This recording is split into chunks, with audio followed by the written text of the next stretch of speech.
Got a great game on tap for the Sunday night primetime game. The Detroit Lions travel across the country to face the San Francisco 49ers. Both of these teams won their Week 1 games. They're both 1-0. Both of these teams had very high expectations coming into the season. And San Francisco, for one, certainly looked like they were on the road to fulfilling those expectations last week against Green Bay. San Francisco played in Lambeau on the road against the Packers, a team that was 15-1 in the regular season last year. And the Niners really pushed the Packers around. They were clearly the better team on the field this past Sunday. They made that high-flying Packers offense look ordinary, absolutely ordinary, and they proved that, again, that playing defense, running the football really does matter in football, despite what some people tell you nowadays about how in today's NFL, you have to pass the ball and playing defense and running the ball don't matter. If you believe that, I urge you to watch the tape of last week's San Francisco-Green Bay game and then tell me what you think afterwards. Now, Detroit is another one of those teams similar to Green Bay.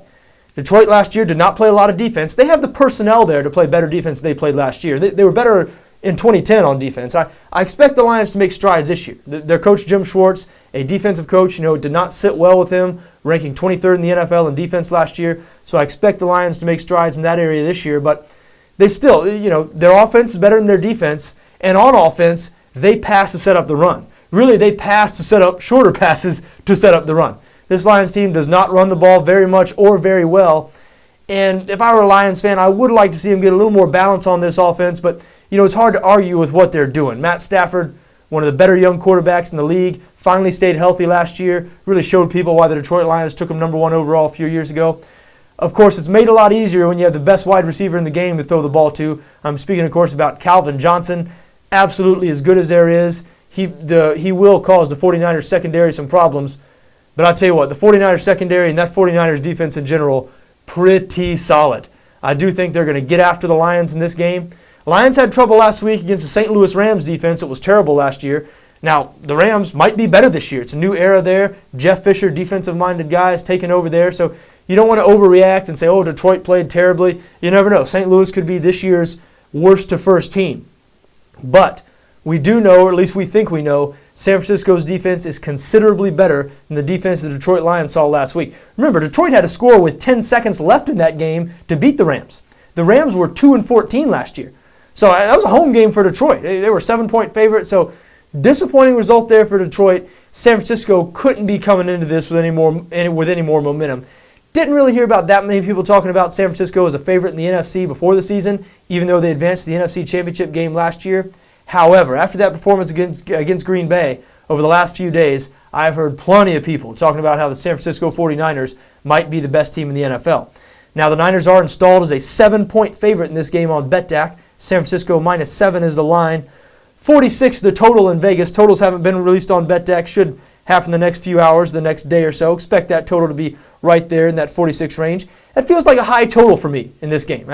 Listen, I know the Lions are an explosive offense, but that Niners defense, something to be reckoned with. I do think they're going to limit the Detroit offense. And the Niners on offense are nothing special themselves. They looked good last week against Green Bay. A Green Bay team, might I remind you, that finished dead last, 32nd in the league last year in yards allowed. So this Niners team, they run the ball well. They did add Randy Moss, the legendary Randy Moss, coming out of retirement this year to play for the Niners, caught a touchdown pass in the first game. But this team either cannot or does not throw the ball downfield. I don't know if they don't do it because they feel Alex Smith can't do it, or if they intentionally don't do it because it just doesn't fit in with what they want to do, which is clearly base their offense on the power running game and try to win with defense, controlling the clock, the traditional NFL way of winning football games. And if you don't think it works, like I said, think again. Watch this Niner team. No team in the NFL has been better to back over the last year than the San Francisco 49ers. Since Jim Harbaugh took over there, the Niners are 13-5-1 against the number. Last year, at one point, they covered 9 out of 10 games. This team is an absolutely great team to back. And Detroit, it's a little different story. And it's a little bit surprising. You wouldn't think that unless you actually studied the numbers. Detroit made the playoffs last year, won 10 games. First time they made the playoffs since the 90s. So this team had endured a long time of complete irrelevance.